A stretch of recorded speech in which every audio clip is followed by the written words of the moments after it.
All right, everyone. Hey, hey, hey. Welcome, welcome. We are here. Happy Monday. Um, woo! It was, you know, this, it was an eventful morning in small ways, not a huge way. I was able to kind of take it easy this morning because I didn't really have to get anything ready to go since we put up the bottom five, I'm sorry, the top five and the bottom five at the same time. We put them both up yesterday afternoon, so this morning was kind of a chill morning for me, but it started with some kind of interesting things that happened. And so Kabuki Kid is here. Hello, Tom is here. My two moderators. You have nobody to moderate except yourselves. Oh, wait, you've got to moderate Nuno now. And you know how much of a troublemaker he is. And of course, I don't mean that, Nuno. But anyway, hello, Nuno. Good to see you too. Thank you for being here. We appreciate you. And Kabuki and Tom both. I appreciate you guys as well. And just making sure that things stay civil in the chats, which normally they absolutely do. So I do want to thank you guys for the work you guys put in, though. Thank you so much. I appreciate it. All right. Well, what have we got going on this week? Well, we have, first of all, we've got a little bit of a strange week coming up because the family and I are going to be going to Comic-Con. Comic-Con is a little local kind of board game retreat that happens at a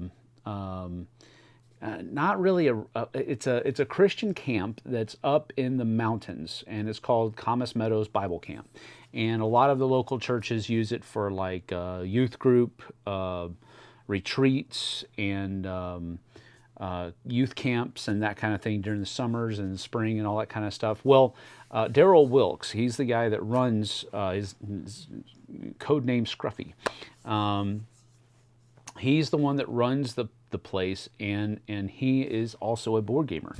And I've known him for a few years, and he's a great guy. And they invited me to be a speaker. And really that's a lot, sounds a lot more involved than it actually is. It's basically just a way for him to have me, well, I don't know exactly what it is. It just sounds a lot cooler than it actually is. I'm just going up there and basically going to be doing some devotionals generally. But the rest of the time, we're just simply going to be playing board games. And I asked if I could bring my family with me because I travel enough as it is. I don't want to add a whole lot more to that travel schedule without being able to take my family with me. So he said yes, graciously, and so we're all going to be going up there. The kids still have things that are going on, so we're going to be having to leave at points throughout the weekend to make sure that they get to their things. I'm going to have to take Aiden to football practice, and I'm going to have to take Aiden to his football game, and Daphne and Dante both have practices, and a lot of stuff just continues to go on. But because of how close it is in proximity, we're able to be up there and kind of leave and then go back. And so that's what we're doing this weekend. So, but it shouldn't affect any other days except for Friday and Saturday, because those are the 2 days that we are usually streaming from the house here, and we're going to be away. But Ragged Edge 68, there he is, Doug's is going to be bringing up some equipment that might allow us to stream from up there, and we're going to try. We're going to try to do something probably Friday morning and from up there at Comic-Con. So that'll be something cool if it works out. I'm going to bring all of my equipment, my cameras and that kind of thing, to see if we'll get it to work out. And if it does, great. We'll have a stream for you on Friday. And possibly Saturday. I don't know how Saturday will work because We are going to have to leave at a certain time to take Aiden to his football game, and then we'll be back. So maybe that'll be a later stream. I don't know. But that's what we're going to be doing. We're going to try. We're going to try to stream on Friday and Saturday from Comic-Con. I don't know if it's going to work out. If it does, great. If it doesn't, I'm sorry, we tried. But we'll see how it works out. Good Monday afternoon. Today's adventure is a modern-day Great Western Trail. Drove to Toppenish, bought some cows, and now I'm on the way back. Dude bought cows. People, he bought livestock. I'll moderate KK, and she can moderate me. Yeah, that's teamwork right there. Bob Rock is here. Howdy. He's back, everyone. Do you have your topics for speaking? Well, that's one of the things that it's basically just going to be kind of like a testimonial, devotional type stuff. So yes, I do, and that's something I'm going to be putting the final touches on this week. It'll be fun. Okay, Bushman says, all the way from Chattanooga, I finally made it to Steamers. Where are you guys at? I don't think you are actually telling the truth there, Eric. I don't think that you actually walked. But that's pretty funny. Bob Rock is back. Stupid. Work. Yeah. Work is a necessary evil at some points throughout the course of the day. I had to send some emails today because when you're working with people that are on crowdfunding campaigns and you charge for some of the stuff they want and you don't charge for some of the stuff that that they might want, you have to send. I make it a point of trying to be very clear with how I communicate with people, because I don't want there to ever be a gray area where I thought that they would want this and they actually only wanted this. So I had to send a couple of those emails this morning just to get clarifications on what they want me to do, and because some of the stuff is paid for, some of it isn't, and all of that kind of stuff. So I don't ever want to get to the part where I do something and now I've done it, and now you're going to have to pay me for it. I never want to get to that spot. I never do anything until I know what it is that they want from me, and I never do anything until they know what they're asking me for, because I just think that's important. So I had to send a couple of emails that way to a couple of different people today. But it's really cool stuff, and I don't want to show it to you just yet because I haven't dove into it. But no, actually, I'm going to, because it looks so cool. I'm just going to show you the box, though. So there's this company that is, it's called Escape Mail, and they're from Canada, and they're asking me to do a review of it. But it's basically like escape room type stuff, but they send you something new every month, if I'm understanding it correctly. I think it's like a subscription service, but they're starting their own a new series, and it was a series that's based on history, and I love historical escape rooms, so that's what kind of drew me into it. I'm like, oh dude, that sounds so cool. But anyway, they sent me this. This is like just a prototype copy of their first episode of their new series that's based on Shackleton, and I'm like, dude, it's an interactive puzzle adventure. 28 men trapped in Antarctica for 2 years. The Shackleton series. Ernest Shackleton's historic crew, and you get to travel with him and join. Man, this looks really freaking cool. So I wanted to show that off because I'm really excited to get into that this week. I'm hoping it's going to be very, very cool. No, I haven't watched Scream for Me Sarajevo yet, but man, do I want to, because Bruce Dickinson is cool, and Iron Maiden's cool, but I haven't watched it yet. But I'm going to. I just haven't got the time for it just yet. So anyway, that's something that's coming up on the channel. So that's going to be something very, very cool. So you can check that out. And then, so yeah, that's going to be something really fun, really, really fun. But I don't want to.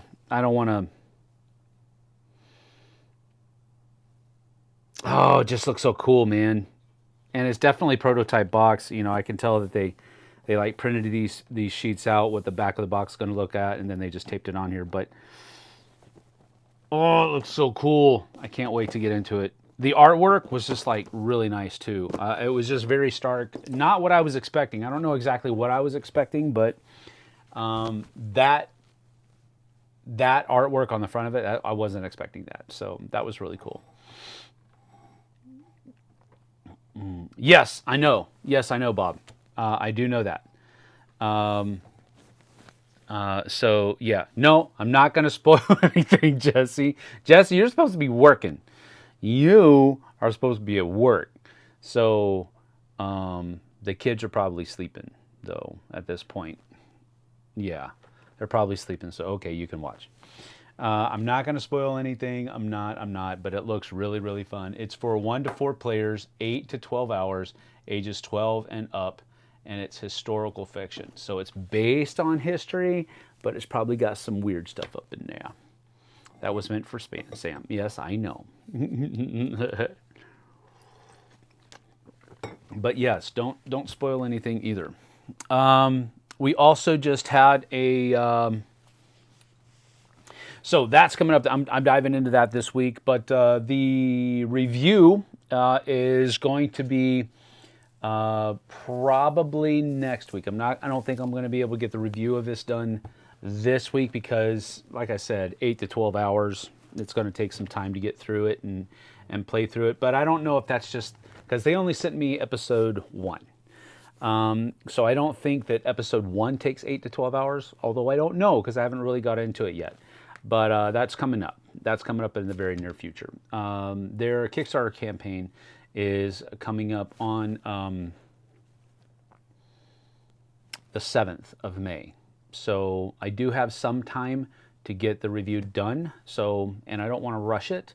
I have another project, Sixth Realm, that is from Final Frontiers, and their Kickstarter project is coming up on the 24th. So JT and I think we're going to be playing that coming up on this week, one of the evenings this week, and then I'll start getting that preview ready for that one coming up pretty soon as well. We need to play it first. I feel pretty proud of myself, Jesse says. I was able to get all 7 toddlers to sleep within 20 minutes. That is something else. Whiskey? No. So Bob Rock asks, have I ever played PAX Viking?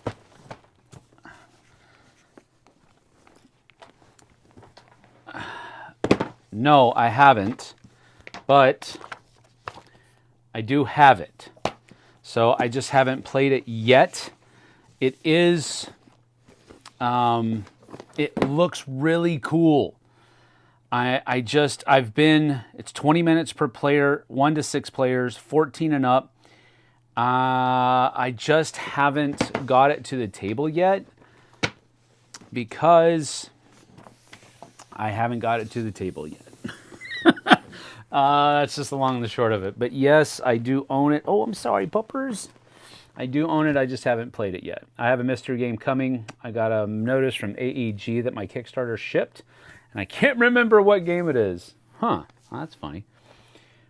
Shh, don't give away any secrets. No, she's not giving it. She doesn't give the kids whiskey.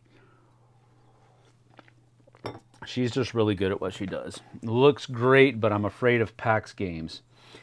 Yeah, Ion Game Design has a lot of neat looking titles, but I haven't played any of them yet, so I don't know really what to expect. This is one of the other reasons why that I haven't got it together yet. Here is the comprehensive rulebook, and then here is the appendix. and they're both about the same size. So if you put them together, it's a pretty chonky rule book. So that's one of the reasons why I haven't really put much into it. I've read through the rule book, but it was a long time ago, so I'm going to have to do that again. Jesse's probably started repeating, yes, the Czech Winter Soldier stuff. You're right. She probably did. She's training up a bunch of little Black Widows and Winter Soldiers in that daycare center. But who knows? The AEG shipping should have been for their expansion Kickstarter. It might have already arrived.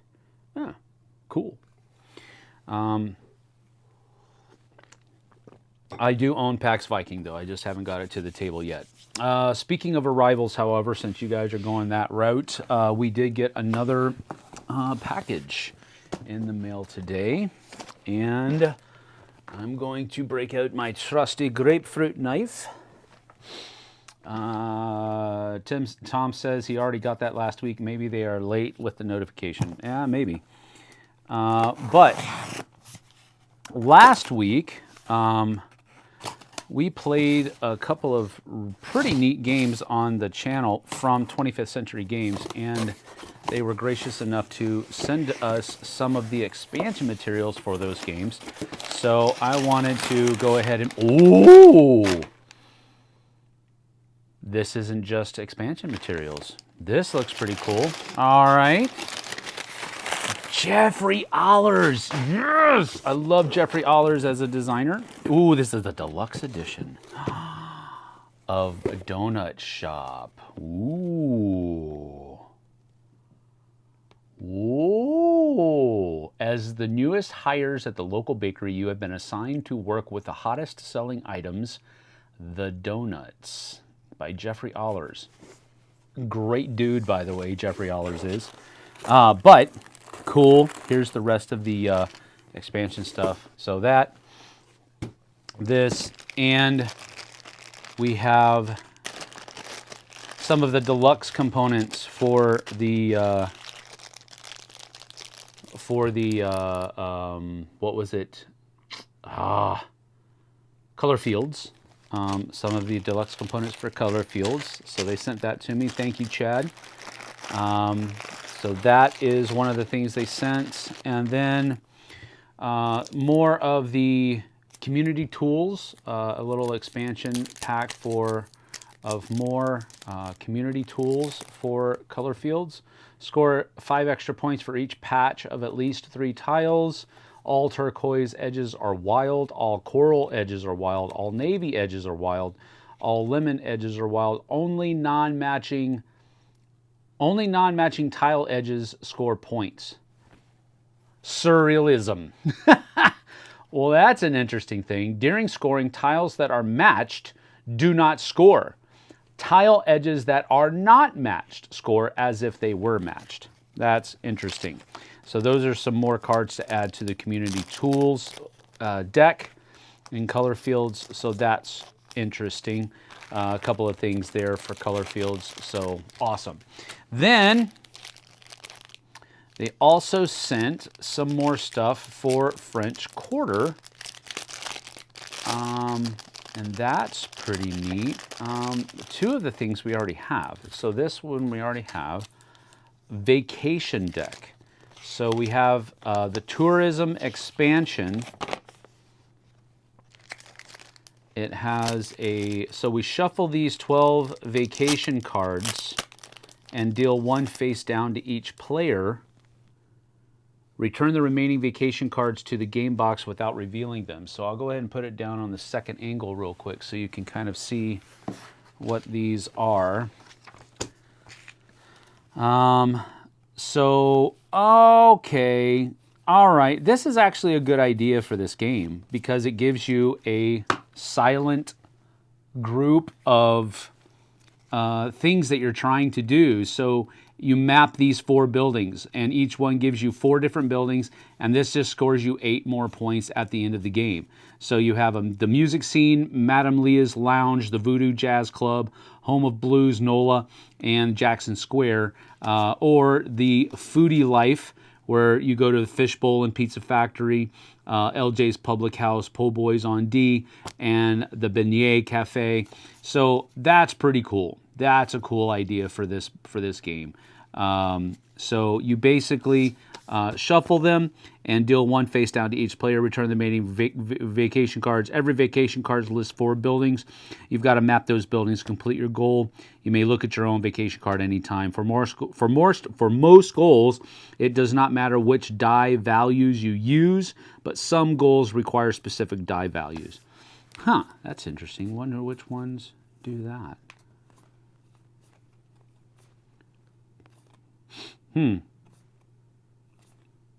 Oh, okay. So the guided tour, there are 2 guided tours in here. So you have to map these 4 buildings with different values, and this one says you have to map these 4 buildings with the same values. So that's cool. That's a neat little expansion. I like that. Cool beans. And that's it. Just a little mini expansion for tourism. So awesome blossom. I like it. Now we're going to take a look at the donut shop, however, because I am jazzed. Cool King, 25th Century. I am jazzed about getting another Jeffrey Allers game in here. So that's pretty cool. I'm going to go ahead and get this open. And this is what the back of the box looks like. So this shows you some of the components. There's 40 donut tiles, 40 order cards, starting donut display case. Really? A display case. All right, cool. Blue plate special expansion donut shop hats. What? Okay. Napkin dispenser, a donut rack, money tokens, and donut boxes. All right, let's get this open. Let's see what it looks like here. I think this looks pretty freaking cool, though. All right, so here's the rule book. We'll get to the rest of the stuff in a minute. Here's the rule book. Shows you how to put all the stuff together. Assembly necessary. It comes with actual donut shop hats. That's pretty freaking cool. All right, so this is how you put together the donut, the napkin tray, the napkin dispenser, and the donut rack. This is how you set up the game. Game overview, player turn, and that's it. Game end down there, credits. This looks actually pretty. Oh man! All right, hold on now. How fun does this look, dude? All right, so here are the donut shop hats. All right, how's it gonna look, y'all? Here it goes. Boom. You ready? Oh man, it's gonna be too big for my head. Be too small. Bam, y'all. What's up? Donut shop, baby. Nah, that's pretty cool. Now, I know this is a deluxe edition, but that's pretty cool. It comes with your own donut hats. Oh, man, that's pretty cool. That's pretty cool. I like it. All right, what else have we got? Some super big bags here. Let's go back down. Boom. There we go. All right. So here are some, looks like a tile laying game. Spatial organization, maybe. All right. So a donut shop 4-pack. They're popping out pretty easily.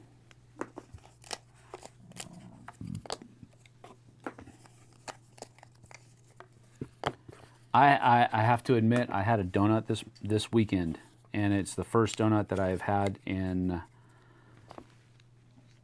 a very long time. It was at church, and our gourmet donut shop in town is called Glazed Donuts. They started, we have a deal with Glazed Donuts now. So here are the Oh, what are these? Huh. I wonder if these are like made fresh. I don't know what these are. I haven't looked at the components list yet. But, and this looks like there's more of those cards in there, looks like. Oh, these are blue. Maybe these are starters or something to that effect. I don't know. But, kind of see. 5 cents for those, 10 cents to have sprinkles added to it. So this must be the expansion 1 bonus order cards, expansion 2 bonus tiles. Well, here are the bonus tiles, I guess, and here are the bonus cards. So we'll keep all those together. All right, here we go. What have we got here? Oh, man, that's tight. Is that an organizer? What is this? Is that an actual donut box? All right, let's see here. We're going to actually try to put this together here. Let's see how this goes. Because I am curious to see if it's going to have to be disassembled. But, let's see, where's the, here it is. All right, so this looks like the donut rack. All right, so how do we put the donut rack together? All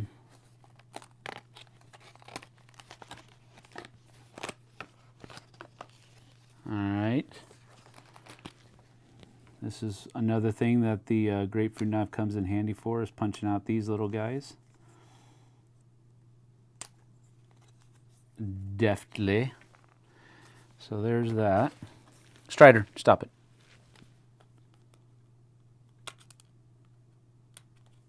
That. All right. So we need to have this like that. And then it looks like this one.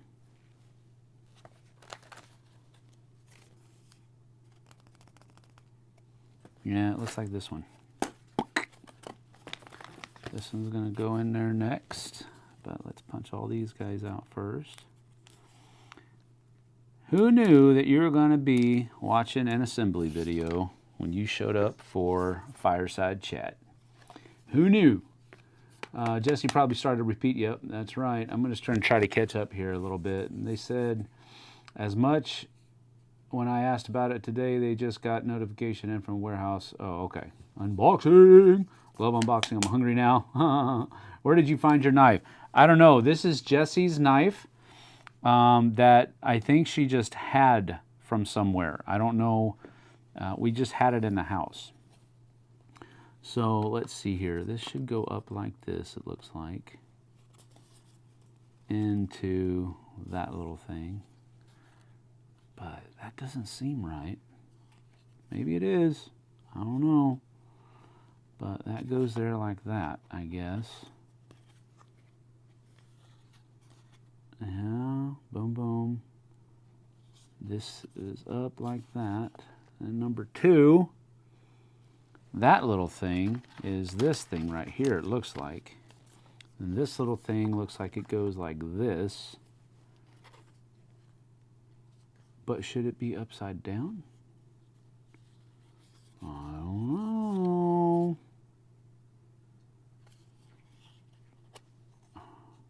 Should it be like this?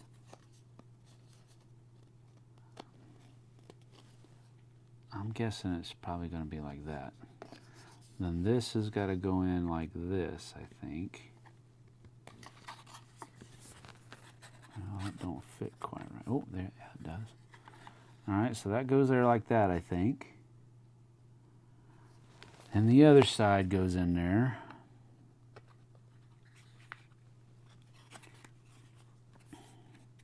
Like so. I said stop. And, okay, Oh, there's another one. I bet you this one's, no. Let's see. Maybe I should, okay, I got it. I think this goes in here like this. Boom. And boom. I think I got everything in there the way it's supposed to go. I think it's supposed to look like this. I think that's what it's supposed to look like. Yeah. All right. Now, there's another one.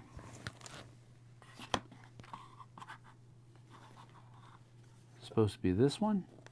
So that's got the tabs on it. And I think this goes in like that.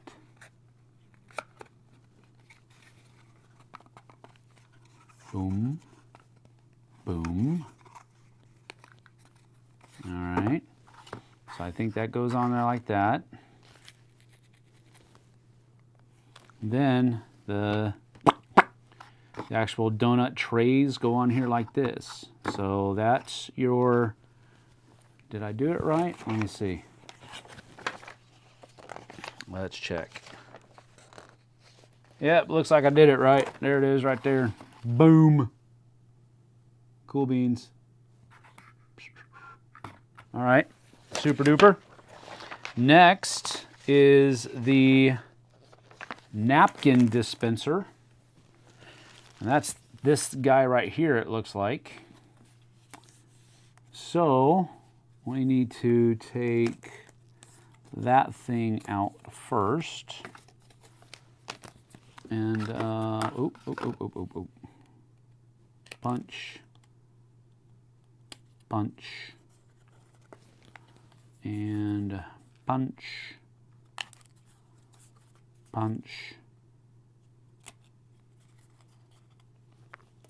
and punch.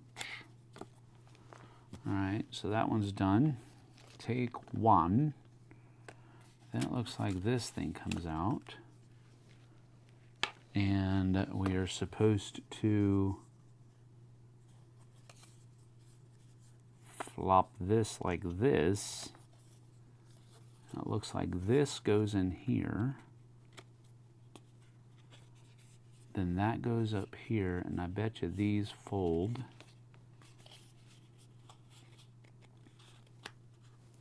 Well, you gotta stay together now. And I think this one folds in like this.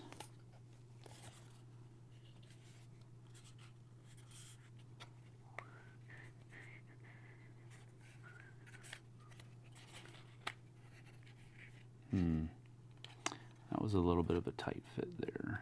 So let's try to get that in there a little bit better. Yeah, that works a little bit better. There we go. Alrighty. Good. Good. And then, looks like there's one more piece that kind of goes in the bottom here. So I think this just goes up here like this so that it will stay together. Ah, there we go. Like so. Boom. I think that is the dispenser. All right, so the napkin dispenser and the donut rack both are the only things that need assembly, so we got those done. Then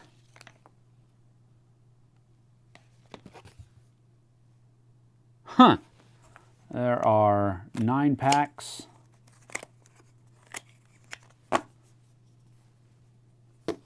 And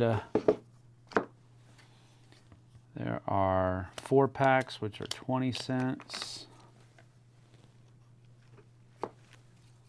And some money.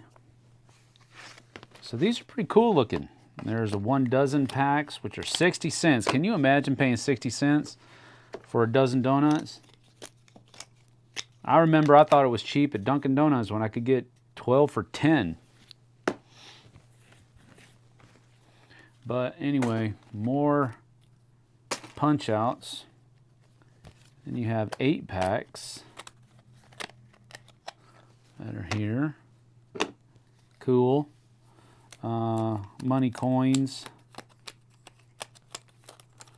And these punched out pretty easy as well. I'm taking a lot more time than I usually do here, but I thought there was a lot less to punch out than there is. But here are the, let me go ahead and do this real quick. I want to punch some of these out so that I can get them into the donut rack, and so you can see what they look like. I wonder if you put them face down or face up. I don't know. But these little guys, I'm going to put them in there the wrong way, probably. I'm going to put these guys in here like this. So that's where these go. That's pretty cool. And I like the, I mean, it's not like mind-blowing artwork, but like somebody already said in the chat, I'm getting hungry. So, crawlers. Crawlers are my favorite. So that's that. Am I missing a divider? I'm wondering. Yep, I am. It's right there. Doofy doof. Let's see. I bet you this is supposed to... Let's take these out real quick. Making a mess. Pretty sure this is supposed to go in here like this so that it is supported. That's a good design, man.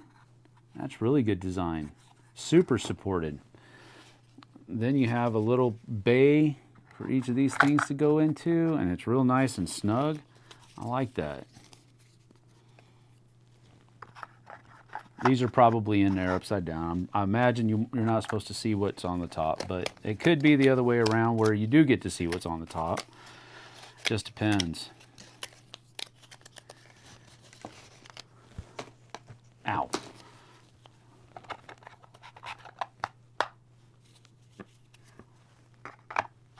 I wonder if like they're supposed to be down here and then they get put up here like this. That would be cool. And this looks like it's probably, I don't know, a centerpiece or something to that effect. Bunch of money. Money, money, money, money. Boom, boom, money. So, neato Frito, man. I'm looking forward to trying this. I like food-themed games, but this is like super down my alley right now. I like it a lot. So I'm just going to put these two on top just like that, because that's probably how it's supposed to go. And then you flip these up and then you can take from there. Wow, I really like that. That's really cool. Do you know when you're playing it? Free puzzle in every box? Will it fit in the box? I don't think you would assemble it every time. I think it probably will. Okay, so this looks like it's going to be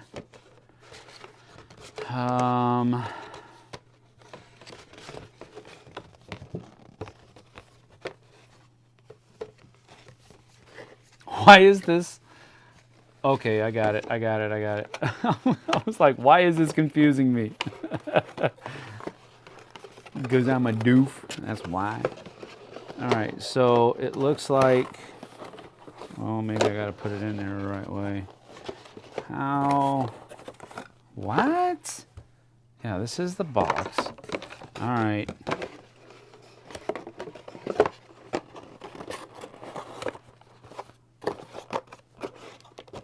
Okay. All right. Comes with a little divider. All right. Not sure. All right. So it goes like that. I'm assuming this fits in there. It does fit in the box. This probably fits in here somehow like that too. And then that's going to be a weird fit. But it looks like everything is going to fit in the box. I mean, because I mean these big ones are going to fit that way. So everything else is just going to go like, you know, I'll put this all together. Don't worry. I know I'm probably freaking some people out right now. I apologize. But it looks like everything's going to be able to fit in here. Yeah, easily. Because, I mean, this is like, this is the expansions. I'm going to keep this stuff over here just in case. But, I mean, everything looks like it's going to go in there, definitely. Doesn't look like anything isn't going to fit. I'll put it that way. That goes over there. That can go in there. And then all this stuff just gets punched out, right? So it's going to fit in. So, yes, it all fits in the box. I think I'm confident in saying that. So that looks pretty cool. Oh, wait. These got to fit in there too. Even with those, look at that, man. Even with those, it'll fit. Absolutely. That's cool. Well done. Well done. I like it. This is the deluxe edition, though, folks. So, wow. Now that was a cool thing. David is here. How you doing, buddy? Good to see you. Reboxing boxes. Almost as exciting as unboxing. I mean, I get excited about stuff easily. I'm easily amused, generally speaking. There are some times where it's like, not excited about that. But there are a lot of things that I do get excited about, and I'm happy to show that excitement because I think it's important to, if you're excited about something, to show excitement. Now, I am and I can be pretty stoic about some things because, and generally those are the things that are probably a little bit more personal for me. So if it's more like personally exciting, then I might be a little bit more stoic about it because I understand that not everybody's going to share my same excitement for something. But if I'm like at a hockey game and I'm in a place where it's like you know, everybody's excited, I can show that excitement a lot more, and I think that falls into the same category as what I'm doing here. I think you guys can get excited about games. You know what it's like to punch out a new game and to get excited about it. And so that's why I'm kind of a little bit more, I maybe show a little bit more excitement doing unboxings because I think, or at least my perception is that I think a lot of people are like that as far as board gamers are concerned. I think a lot of board gamers get excited about their stuff as they're punching it out. Solo Board Gaming Night says, hey Sam, hello, good to see you. Your play of Nar on Friday must have been good. What? Let's see, a 5-cent donut? Yeah, right, 1950. No, it says actually here, it says estimated, established 1939. Oh, I'm showing the wrong thing. It says on the front of the box, established 1939. So, yeah, this is like set in history, not nowadays. 20-cent donut, right? They're like $4 now. And that's probably even inaccurate. But I like it. Man, that's cool. I love that fact that it has Jeffrey Aller's name on it too. I like him. I like his design, so I'm looking forward to that one. Does it fit in the box? Yes, they do. Sorry I'm late. Had to finish our game of NAR since it arrived yesterday. Very cool. Does it still hold up, David? Hopefully it did. Finally got something that fired Splendor and wife didn't mind. Yep, love the combo-tastic ribbons. That's cool. Will it fit in the box? If not, I don't think I would assemble it every time. The box does not come with an insert, so it probably fits. Well, it comes with one of those, like, general inserts that it just folded, and it just to kind of keep things generally involved. So it does come with a kind of insert, but not a really nice one. Do you know when you're going to be playing it? Nope, I don't, but it's probably going to be pretty soon. The ba ba ba ba. Look at Tom just throwing out those cross sticks. Look at that. SBGK. SBGK. It's in the game. I don't know why I said that. The EA Sports slogan.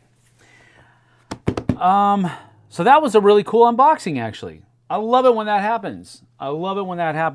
25th Century is a great company. And they're not paying me to say that. I really like most of the stuff that, I like almost everything that they've sent me so far. There are a couple games we still haven't got to. Garten Bow is one of them. And I think there's probably another one over there. We've played Tutankhamun, we've played Ra. We've played a lot of their smaller games. Fika. We've played Fika. We really love Fika. That's a great two-player game. Haven't played Velomino yet, but they just have a great thing. So that's 2 boxes this week. Well, one last week with Nova Roma, the production copy of Nova Roma, and then this one, Donut Shop, and a couple of the expansions for French Quarter and Color Fields. So easier than typing it all out. That is true. Yes. That is true. But they could pay you to say it. Yeah, but nah, I'm not going to ask that. Although I'm probably going to be reaching out to some companies to see if they want to do what Peacekeeper Games did with Gearworks or something similar to it. Just have little bumpers in front of our videos to see if that can generate some more income for the channel. That is something I'm going to be doing this week. I'm going to be sending out emails to some of the companies that I want to proliferate a little bit more. Maybe not anybody, but because I do, maybe I'm just a little weird this way, but I do want to kind of cherry pick who we advertise for. There's a lot of companies that I'd be willing to advertise for, but some of the smaller ones I would love to be able to do it. But the razor's edge there is, since they're smaller companies, they may not be able to afford, and I completely get that. I don't want to put anybody in the hole because we are good. We are making it. We are, the Dice Tower. My part-time work with the Dice Tower is really helping us make ends meet. So we're good, but never hurts to kind of have your eye on the horizon, And that kind of is a good segue into, hey, when you run the show, you get to cherry pick advertisers. That's true. I do. The Hunt and Three Sisters are fantastic. The Hunt, yes. The Hunt, great game. I really enjoyed that one. And then I've not played Three Sisters yet, so I'll have to check that one out. We don't have it, but I'll look into trying to get a copy of it. Purchasing, I'm not going to ask them for free stuff. I don't ask them. They sent all this stuff. I think we're just on a list for them. But I'm very happy to be on that list. Velomino is a good filler. Yeah, I knew it was a filler. We also have played, goodness, what is the name of that other filler game? Dude, I even did a review of it. It's a great gateway game. And I can't see where it is. It's probably still in the box because we take it to game nights all the time. Splitto. Yeah, that's a good one too. All right. Well, I am very excited about that, man. Because I know I kind of know the weight of the game with Jeffrey Aller's name on it. The fact that it plays 2 to 4 players, 8 plus 20 to 40 minutes, and it's about donuts, and all the bling that came in it. I love this deluxe copy of it. It's so cool. But anyway, yeah, that's one of the things that's maybe a little bit of a segue into the road for 10,000. So we just passed 7,000 subscribers a couple weeks ago. We are at, I think currently we are at 7.13 or something like that. Let me get to it real quick. Yeah, 7.13 subscribers, 1,000 subscribers. So we have to get 2,900 subscribers, basically, generally speaking. A little bit less than that, but generally speaking, 2,900 will get us to 10,000. So what are we going to do in order to get there? Well, one thing that we're definitely going to be trying to do is we're going to be trying to put out more shorts. More short videos, and I just have to make myself film. I have to make myself remember to film so that I can put those little shorts together, and they'll be on things that we're playing, little things that we're doing when we're out and about, and that kind of stuff. We'll be continuing on with our regular content. I don't want to lessen the amount of content that we put out for any reason. I think we just need to continue doing more content. And I don't necessarily want to get to the point where we are doing so much that it's hard to keep up with it. But at the same time, I still want to make sure that we're putting out the same level of content and start trying to improve little things here and there. Like I'm super blessed to have the two cameras that we have, and we usually can get pretty good clear shots with the cameras that we have, but we need to do small things. I think our audio is pretty good. It's not the best, and I get that, but it's pretty good. And I think we want to continue doing that. I want to improve on doing, some of the other things like those bumpers. Start getting more of those in there. Being able to learn my software a little bit better so I can get better overlays done. I do have the ability to do overlays and stuff like that, so I want to try to get those done as well. Those are the kind of small things that I'm going to be doing, and we're just going to keep punching away at it.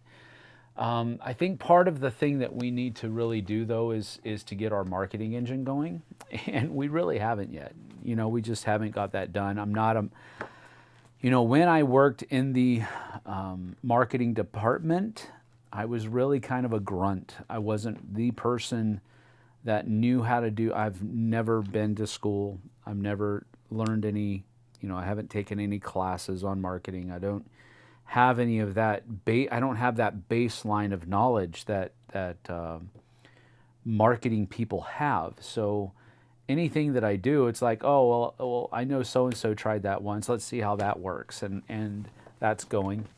I still haven't got the stupid, if you go to our store link, it still says, due to merchandise restrictions, your store is not displayed to viewers in the United States. I'm like, well, thanks a lot. I only followed your recommendations on how I was supposed to set that up, and then you said, no, I didn't do it the right way. Well, stop that. That kind of stuff. I'm running out of names to subscribe under. Don't do that, Bushman. It's funny. The color one, yes. Lewis is here. Good to see you, Spurs fan. Thank you for being here, buddy. Henrik Madsen, hey Sam, is there any board game you would like to have a new edition with an app in it, and why? A board game that I would like to have a new edition of with an app in it.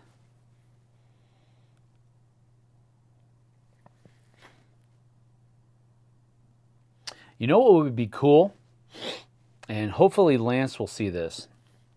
It would be really cool to have a new edition of Champions of Midgard with an app in it that had a little bit of a, like every time you went on a journey, you have to select what kind of journey you're going on, and it randomly does some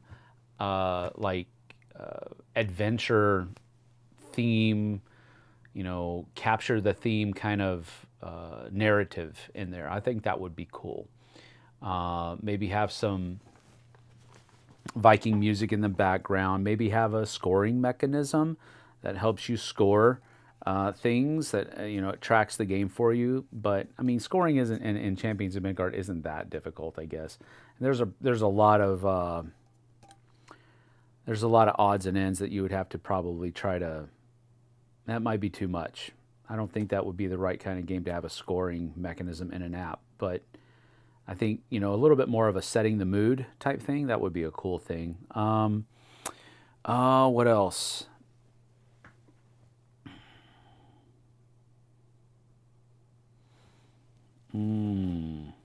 Scoring. No, I don't know. Champions of Midgard would be one that I think would be a cool thing to have a new edition of.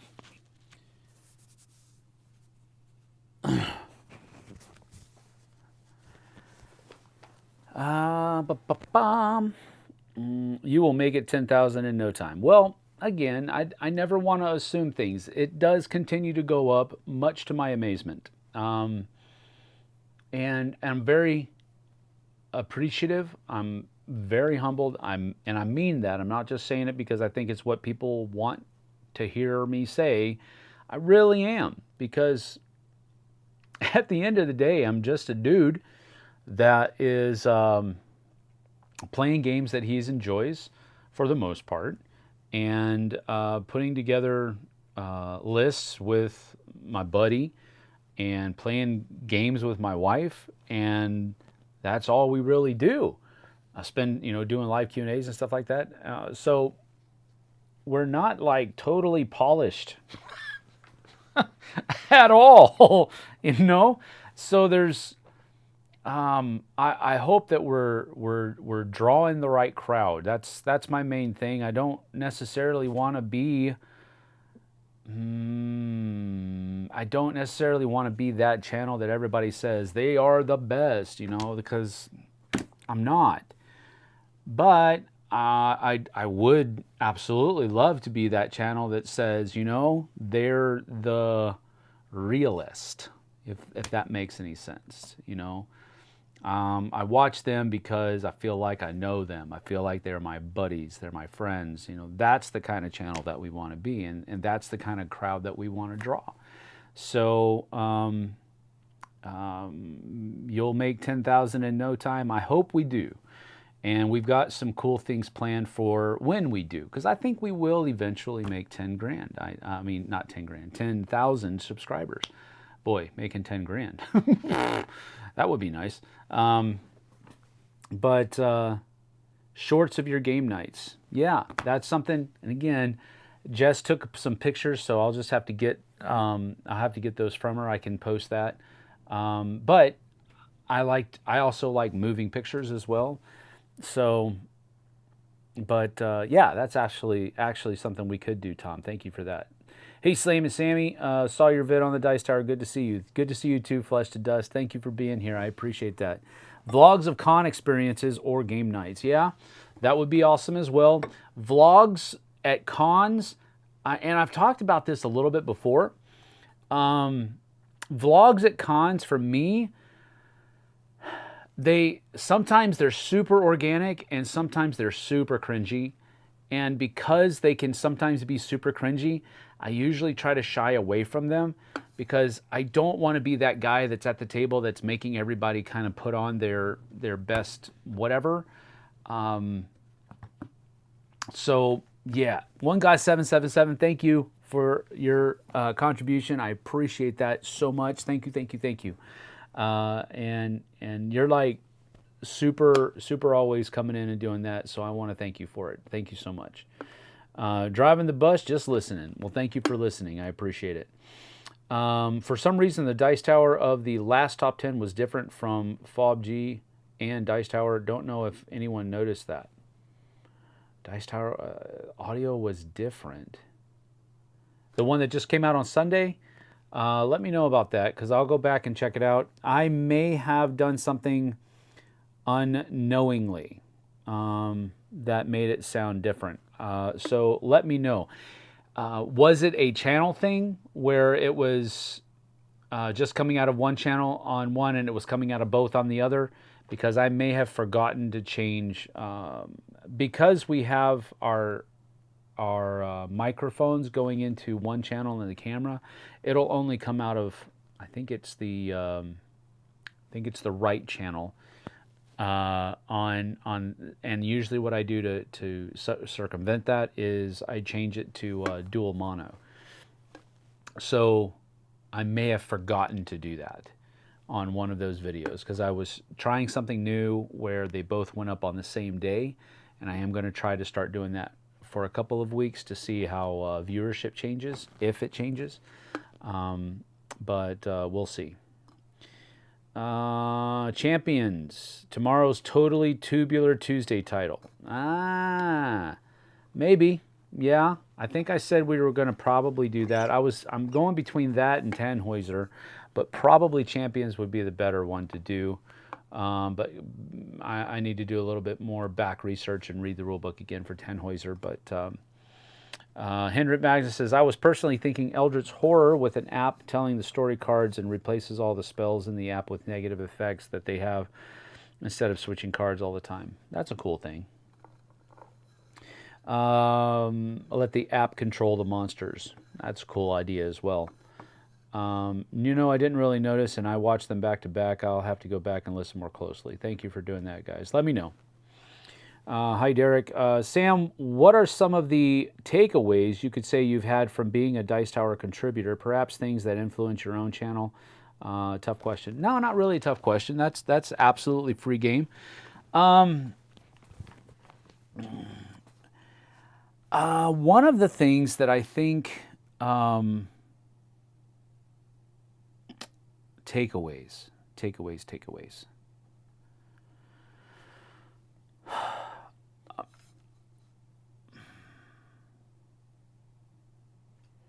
One of the things I think we always strived to do on the Dice Tower, and I think they still strive to do it, is they try to be very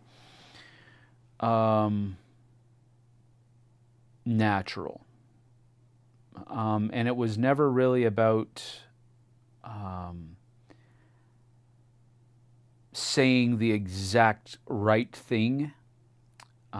It wasn't ever about that. It was more, we wanted to say the right things, and we wanted to speak properly, and we wanted to be accurate, but it was never about scripting things. And I think that's one of the takeaways, one of the main takeaways. Now, I do some scripted work, especially for like crowdfunding preview videos and that type of thing, because it's easier for me to come up with what I want to say behind the footage that I'm showing, because then it gives me a structure of what I need to be doing. So it's easier for me to script out preview videos than it is to do anything else. I think another takeaway from my work with the Dice Tower is that I want to do live reviews here on the Flipside. And one of the reasons why is because it greatly cuts down the amount of editing time that I have to do on the videos. So it gives me more time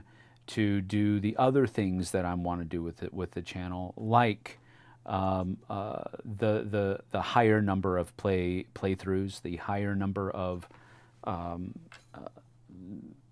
just conversing, talking to people, growing the community that way. Instead of just putting out loads and loads of edited content, we can be a little bit more, loosen the tie, or take the tie off, for crying out loud. I never want to wear a tie again for the rest of my life, metaphorically or literally. And I don't think there's anything wrong with any of that stuff. I don't think there's anything wrong with being,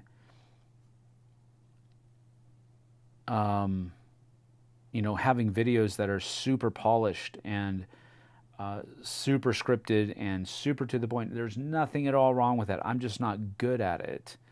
So instead of trying to be something that I'm not, I want to try to be the best version of what I am. And so that's what we've kind of focused on. And I think that's what the Dice Tower kind of, the kind of person that Tom is,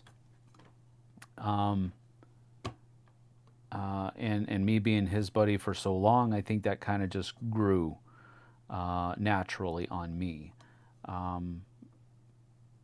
So I think that those are a couple of the takeaways that I have from the Dice Tower. That's a good question, though, Derek. Thank you. Your channel is extremely personable. That's your niche that others don't do as well as you. Well, thank you, Eric. I appreciate that. Flesh to Dust. Theocracy released a new album, by the way, Mosaic. Yes, I know. It's a great album. I haven't listened to all of the ones on there, but they are an amazing group, and I love their music. So that's yes, I did know that. Nero Rebel, I think the audio was louder in Dice Tower and lower in here.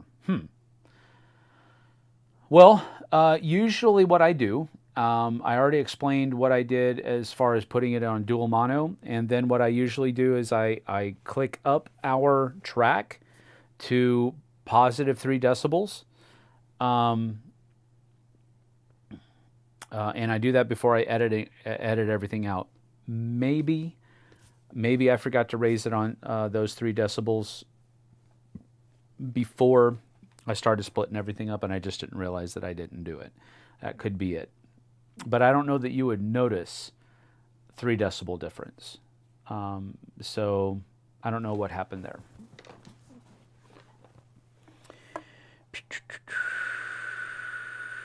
I noticed that in the last top 100, the numbers guy didn't say the numbers.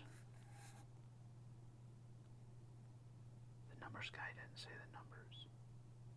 Are you talking about the last top 100 that the Dice Tower did? I don't know what that's talking about. Tom says, in general, this channel has a lower output volume. I always need to increase this volume compared to the Dice Tower. Oh. Huh. To be honest, I think Jessie adds a lot. You two together are so much fun. She absolutely does. I have a great time spending time with her, so that always will come out. Les, we are missing you at the gathering. Oh, dude. I know. I wanted to be there, but I just got too much stuff going on this time of year. I'm hoping maybe next year. Jason actually talked to me a lot about trying to get back to the gathering, and it is something that I would want to do, but at the same time, I have to weigh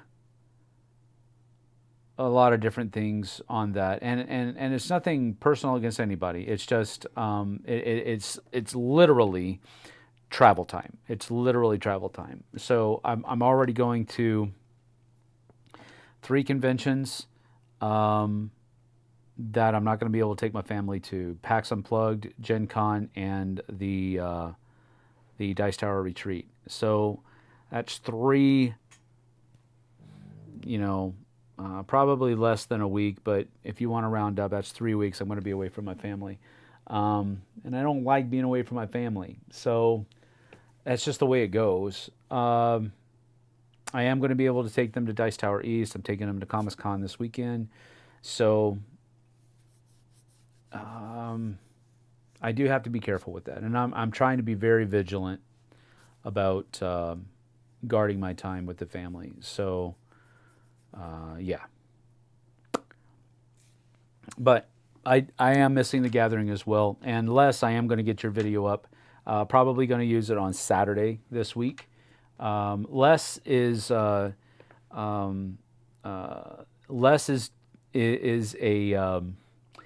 DIYer as far as making like super blinged out versions of games, and he always puts a Star Wars theme on them. And he's currently working on, or he might be done by now, a speeder bike version of Chariot Races, and on the moon of Endor, on the forest moon of Endor. And so he's put together a video of him doing that and building that and how he did it and all of that kind of stuff. And so he's graciously allowed me to put it up on the channel so that we can share it with you guys. So that's coming up, Les. Thanks for doing that. I super appreciate it. I think people are going to like it. Love the live reviews. Tom says the audience can ask questions directly. That is the exact thing. It doesn't always happen that way because for one reason or another, people are watching at work or they're watching while they do other things or that kind of thing. But that is absolutely why I like to do the live reviews. People can just ask questions and I can answer them either immediately or once I'm done with a certain section. I think you've created a very casual channel to gather and hang out. That is exactly what we're doing. Yeah, Dice Tower, my bad. No worries, Flash. Derek S., I really like that we can ask live questions during the game reviews, too. Yep. I always got a kick out of the guy going, number 10. That's actually Eric Summerer. Eric Summerer was the one that did those. So, did Jason's board game collection ever get featured in the local Florida media or elsewhere? Not that I'm aware of, Derek, but that would be a good question for somebody over there. They would know better. Not when I lived down there, I'll put it that way. And I don't know if it's happened since I've moved up here. What about a top 10 of rethemed games into popular IPs? Rethemed games into popular IPs, like, for example, Risk, Star Wars, or Star Trek Catan. That might be an interesting thing to do. I'll put that on the list. Oh, come on. Start working, pen. Top 10. Okay, this definitely isn't working.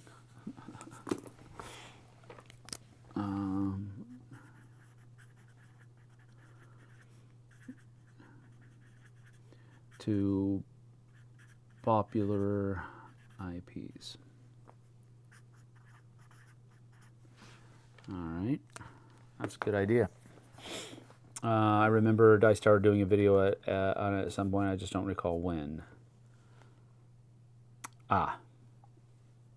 We'll be playing indoor with designer Matt Leacock this week.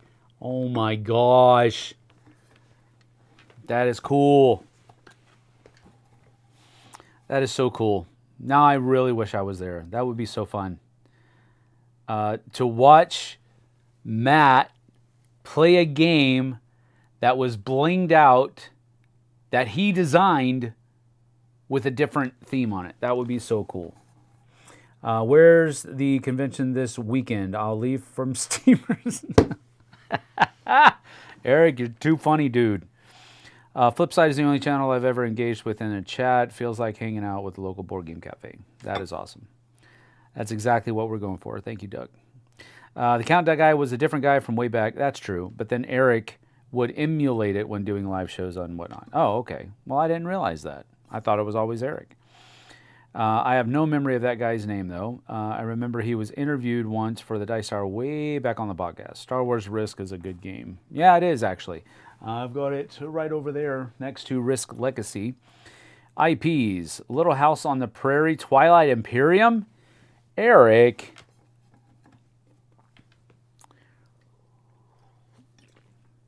Did you take your medication, dude? Because that's a little bit out. That's a little bit strange. Little House on the Prairie, Twilight Imperium. That's a stretch, brother. It's pretty funny, though. Let's see here.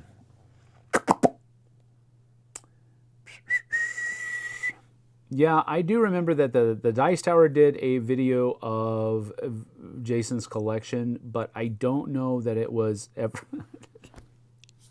No? I don't know that it was ever covered by local media down there. I don't think that's the case. He was thinking loosely. He was thinking about contacting the Guinness Book of World Records, but there was like an... And again, I wasn't the one that looked into it. I just know what I was told. I was told that it was going to cost them a few $1,000s just to have them come out. And he didn't want to do that because he knew that his collection, he knows people that have more games than he does. So he knew that his collection wasn't the largest, so he didn't want to pay them to come out and count because he knew it wasn't the largest. So that's that. Buckaroo bonsai game. That would be cool. Jason did a video running around in his garage showing off his collection. It was bonkers. So much shrink wrap. Yes, there was a lot of shrink wrap in Jason's collection. But to be fair, he does play a lot of games, and usually when he plays a game and he likes it, he buys it. But then he just, since he's playing other people's versions of these games, he never opens his own copy of it. Or he'll purchase 2 copies of a game and he'll play one and keep the other one in shrink. So it's just funny. I'd love to see more from Jason on his collection. Jason is a very infectious personality. He gets super excited and about a lot of different things, some of which you will agree that he should be excited about, and some of which you will agree that he should not get so excited about. But that's part of his charm, I guess, is that he gets super excited about a lot of stuff, and so his excitement level can push you in one or of 2 directions, generally speaking. One direction being you're jumping on that hype train and going with him, or you're like, whatever, dude. I think it's really fun to watch him get excited about stuff, and he's a great guy to play games with. He's also a great individual as well. He's got a big heart. He wants to help people. He wants people to experience all of the cool stuff that they can. So he's a good kid. I think he's older than I am. But he is a true collector, yes. Lost in Space 4X game. Now that, David's got to take off. See you later, David. Take care, buddy.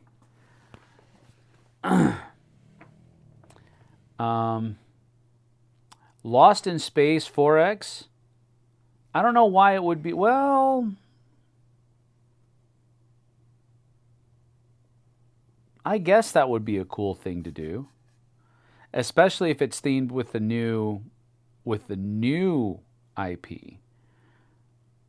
Have it be the retro IP. I think that would be a nostalgia purchase for a lot of people, but I don't think it would have very much traction. If you go with the new IP, where it's just newer looking stuff and it's done with the new series, that would be cool. I think you could actually do that as well, because you had multiple human factions that were landing on all of these different planets. That's pretty cool. That's a cool idea. You might have something there, Eric. Jason did a walkthrough of his collection years ago. That's correct. That is correct. But I don't think, again, I'll say it again, I don't think they ever did. I don't think local TV or local media ever did anything about it. Let's see here.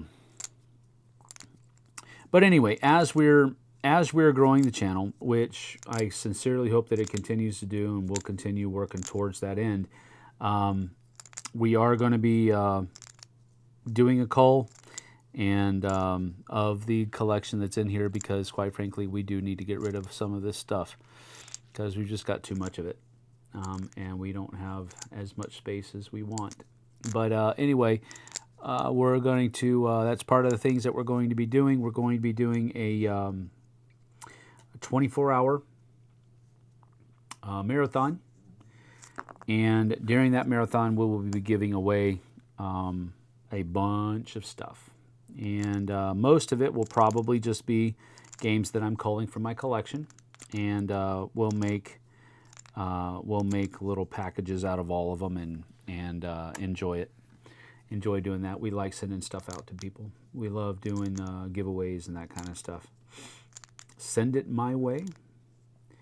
It's a challenge to give up games in the collection. I suspect it won't be easy. Nah, that's true, but there's a lot of games that I don't think I'm ever going to play again. That's just the way it is. just the way it goes. And so we will probably get rid of those, and there will be some that I keep, even if I don't think I'm going to play it again, because the value is just too good. So, but yeah, it will be tough. But Jess and I were just talking about that yesterday, about starting to put that collection together and going from there. But that's just a normal part of being in the industry. You can't keep everything unless you just keep moving your moving house and getting bigger and bigger spaces and rooms. You just can't keep everything. So that's just the way it goes. I'm going to start cleaning this up because I feel like I need to. It's just going to be part of... I want to get this played, actually. That's one of the reasons why I want to do it. But I was really happy this came in, actually, because I think it's going to be fun. It's going to be super fun. Let's see here. I need games. I currently own 3 games that I've yet to play. That's actually really good. Do you have any games that you own that you have never played? Outside of what has been sent for review, I think I only have a few. But there are a number that I've been sent for review that I just haven't got around to playing yet. If I'm looking at my collection... Oh, sorry, buddy. If I'm looking at my collection right now, if I turn around, I can go 1. And I'm automatically siphoning out games that I have been sent for one reason or another. I'm only going to be counting games that I've purchased. So I've got 1.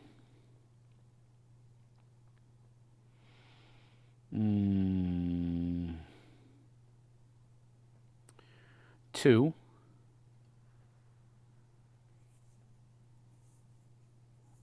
3. Nope, siphoning that out. So we're still at 2.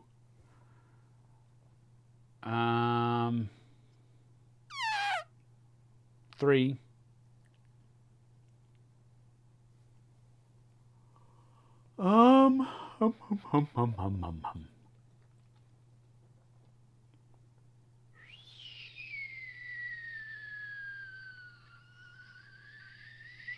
So far, I'm at 3.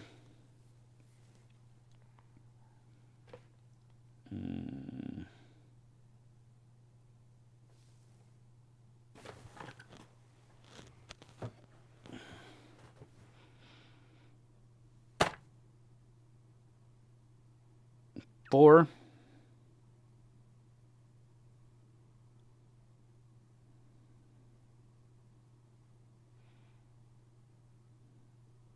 See, there are even some games that I have up here that are still in shrink, but I've played them. I just haven't played that copy of them, so I'm not counting those either because I have played those games. But right now I'm at 4.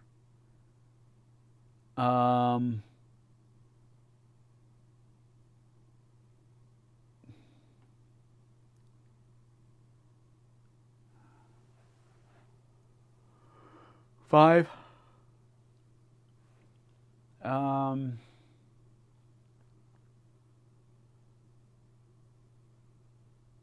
I maybe have 6 games. 6.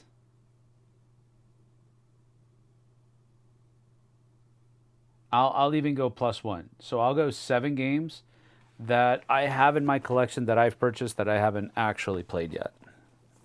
And that's not counting ones that I've been sent by a company or by an individual or anything like that. So I'm not counting any of those. So I'm around 6 or 7. My shelf of shame is big.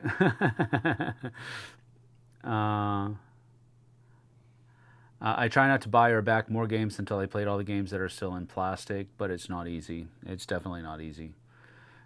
What's your secret budget, maybe? What was the last game you bought because you knew that Jesse would like it, but you probably would have not bought otherwise? That's easy. I think the last one that I bought with that particular thing in mind was the Princess Bride adventure game book, adventure book game. That's the one that I think I bought last, thinking that it would. I knew Jess was going to like it because she loves the Princess Bride. I own 175 games currently. Wow. Have you ever sent back a game to a publisher unplayed that you just said, not my style, or for some other reason? No, but I have refused review copies just because it's just not, it's not my bag of tea. Cup of tea, bag of tea, bag of bones, whatever. Yeah, I have refused review copies before, but sometimes they don't ask; they just send it to you. So, yeah. 5 is pretty good, Sam. Can you tell us a title of 1 or 2? Well, Villainous Vikings. I was actually going to pull that out and play it for one of the new Time on Our Tuesdays, but it's a 3-player game, not a 2-player game. So Villainous Vikings is one. Descent Legends of the Dark, the one that comes in the big cube box. I haven't played that yet, and I actually bought that one for really cheap. What was some of the other ones? I'm trying not to spend too much time just looking away, but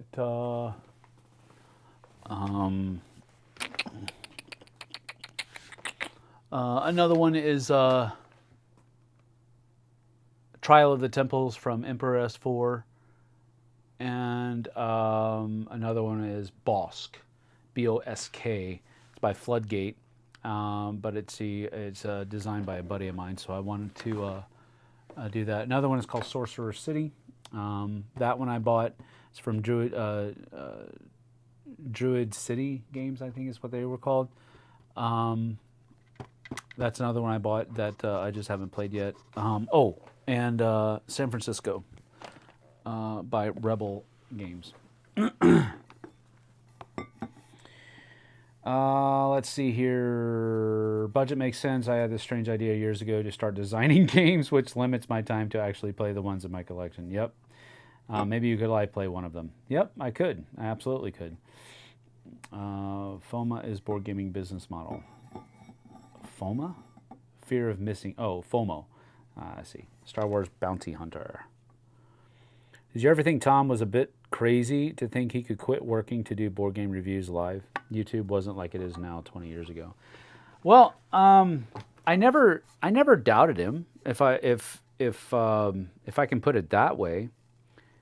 One God 777 he's guessing he has around 300 games too afraid to count. Yeah, that's where I'm at. I'm too afraid to count because I know if I count it, I'm going to be like, whoa, need to get rid of some of these. And then it's going to be a lot of work to get rid of them. Maybe it's a little more difficult to make a living on YouTube now, given so many reviewers are out there. There's some truth to that as well. I think the market is definitely saturated.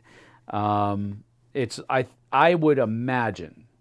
I don't know for sure because I can't really figure out the algorithms that YouTube uses, and I don't know how they've changed or anything like that. But I dare say that it's a lot harder now to make a living doing YouTube, especially if you're not doing stuff that's going viral. If you go viral and you get 1 million hits on something, then sure, you're going to make some cash. Can you keep getting that lightning to strike though? That's the thing that without being one of the things that really bugs me is that you get these things and it's all clickbait, right? But you get these videos that come up and they're shorts, and it's like, wait till the end. And you're like, okay, I'll wait till the end because it's only 60 seconds, right? And then at the end of the video, it says, did you see it? And you're like, did I see what? But the whole thing is, you're going to watch it again. And it's like, that seems kind of shady to me. I wouldn't do that. Anyway, had to look up Villainous Vikings. I thought it was some strange villainous game from Disney. Nope. Villainous Vikings is from Victory Point Games. And years ago, people said that is the Viking game to get if you are into Viking games. And so I was like, okay. So I picked it up. I saw it at I think a flea market at a Dice Tower West or something like that. And I was like, okay, well, here it is. I'll pick it up. I haven't yet to play it. Now, I did do an unboxing of it because I did have, it was one of the first games I think I covered on It Belongs in a Museum. And it actually does look pretty good. It actually does look pretty fun. So I'm interested to try it out. Hi, Strider. You come and say hi. You got an eye booger there. Let's get that out of there. That's an eye booger. Yes. Ow, whoa, whoa. So I also hate the shocking face thumbnails. Yeah, I just don't do that stuff. Those, did you notice, are super annoying. They are super annoying. YouTube is pretty shady business. Well, that's one of the things. I'm trying to, I'm trying not to be shady. I'm trying not to do that. And, you know, it's hard not to do that, because if you find something that everybody is like, wow, yeah, let's watch that again, then you can probably make some ching on that. But that's just not what I'm about. But it is super nice looking dog. Yes, he is. Strider is a good boy. Come on up, come say hi. Come here. Oh, you're doing the big stretch. Come here. Come say hi. Come say hi. Come on. Oh, yes. There's the puppers. Yes, there's the puppers. See, this is Strider. Go say hi. Say hi. Oh, what's that, Papa? He is a good boy. He is a great dog. We love him a lot. But he is also a little eccentric at times. He swears there are birds in our bushes out in the front yards, and he runs over there and checks every time he goes outside. Don't you? Yes. Yes, Papa. Yes, Papa. That is Strider. Morals over profits. That is correct. But I wish we could be a little bit more profitable in with our morals. But it's just the way it is. Sometimes you have to bend the rules to make something more profitable, and we just really don't want to do that. But we will continue to do what we can, and we'll continue to have fun doing it, and hopefully you guys will join us along the way. I do have to go get up and go get our two boys, pick them up from school. Do you think you'll be reviewing X-Men Dice Throne at some point? I don't know, because I did not purchase X-Men Dice Throne, so I'll have to see if I can get a hold of a copy of it, and we'll go from there. But I really enjoyed Dice Throne. Jesse was actually able to teach it a few times at our last game night at Steamers West last Friday. And so it's a game that we really enjoy. It's a game that she enjoys. It's a game that she is comfortable teaching. And so if we're able to get a copy of it, then yeah, we probably will. Seeing your Wild t-shirt, did they advance in the playoffs? They did not. They got beat in the first round, so our season is over. But our matchup, Wenatchee versus Kelowna, was the only round one matchup that didn't end in a sweep. We got beat 4-2, but everybody else, we went, our series went 6 games. All the other series were sweeps, 4 games out. So that was a cool thing. But yeah, no, we actually bought this. We bought these shirts. They gave us a $50 gift certificate to the merchandise store for doing the board game event with the Wild, with the season ticket holders. And so the last game of the season, we went ahead and just used that to purchase this shirt, and I bought one for Jess as well. So it's cool. Last Friday, oh great. Yeah, no, I'm not going there, Eric. Not going there. David Brownlee actually showed up at our, he drove all the way over from Bellevue to come to the game night, and then he drove all the way back afterwards, which dude's a trooper for doing that. But he actually brought that up, that whole conversation while we were here. He was like, oh, come on, man, I didn't drive all the way over here to argue about that again. That was pretty funny. It was pretty funny. It was good to see him, though. Let's see. You should be a boxer and fight Mike Tyson. No, thank you. I'm not going to be doing that at all. There's no way. Even with him being as old as he is, there's no way I would step in a ring with Mike Tyson. I want to live the rest of my life in a non-vegetative state. Thank you very much. Guess I'll just go home. Yep. You have t-shirts now, sweet? Yes, I do. Ordering one tonight. Thank you. We'll get that out to you tomorrow then if you do that. Thank you so much. I will always think of Bellevue Hospital in New York City when you say that. LOL. Nope, it's not. It's Bellevue, Washington. But I do need to get going so I can go pick up the boys. But thank you for joining me here. I certainly appreciate it. Don't forget to like and subscribe if you've not also already done that, and go ahead and hit that bell icon as well so that you know when new things get added and new things get scheduled. I do try to schedule things at least a couple hours ahead of time. I try to schedule them the day before, so be on the lookout for that. Tomorrow, we'll have 2 videos coming your way. Jesse and I will be doing another Time-Honored Tuesdays stream, and in the morning tomorrow, I'll be doing another It Belongs in a Museum. So until then, we'll see you guys and gals on the flip side. Take care. Thanks for joining me. You guys have a great rest of your Monday.